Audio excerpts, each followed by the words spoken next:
जो शख्स इस इसम को 70 मरतबा पढ़ेगा, अल्लाह ताला उसके रिज़्क़ में इतनी बरकत डाल देगा कि उसकी जो है नस्लें बैठकर खा सकती हैं, और इसके अलावा वो कभी किसी का मोहताज नहीं होगा। और जो शख्स ज़हरी व बातनी मर्ज़ में मुब्तला होगा, तो वो अपने जिस्म पर जो है ऐसे दम करेगा, तो इंशाअल्लाह के हुक्म से उसकी जो है वो बातनी या ज़हरी मर्ज़ जो होगी उससे वो निजात पाएगा।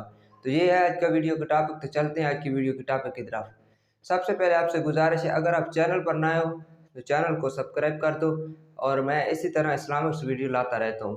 तो आपको ये दोस्तों की सपोर्ट की ज़रूरत है। आप वीडियो को शेयर भी कर सकते हो, अच्छी बात को फैलाना भी सुन्नत है।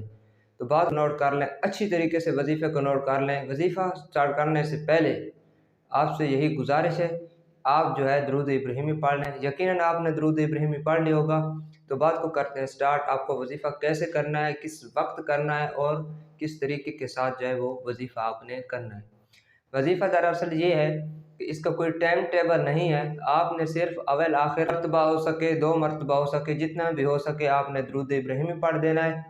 जितना आपने अव्वल पर पढ़ना है उतना आपने आखिर पर भी पढ़ना है। और पढ़ने के बाद आपने अल्लाह का एक सिफाती नाम है, या गनियो या अल गनियो, आप इसको पढ़ सकते हो।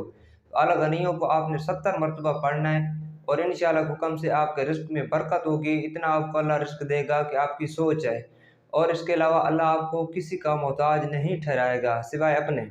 और इसके अलावा जो शख्स ज़हरी या बातनी मर्ज़ के अंदर मुब्तला हो, तो वो भाई भी इस इसम को करे और अपने जो है पूरे जिस्म पर ऐसे हाथ फेर दे। इंशाअल्लाह हुक्म से ज़हरी और बातनी मर्ज़ से जो है वो निजात पाएगा। तो उम्मीद है आपको वीडियो अच्छी लगी होगी। अगर वीडियो के चैनल को आप सब्सक्राइब कर दीजिए। तो मिलते हैं नेक्स्ट वीडियो में, तब तक के लिए अल्लाह हाफ़िज़, अस्सलाम वालेकुम।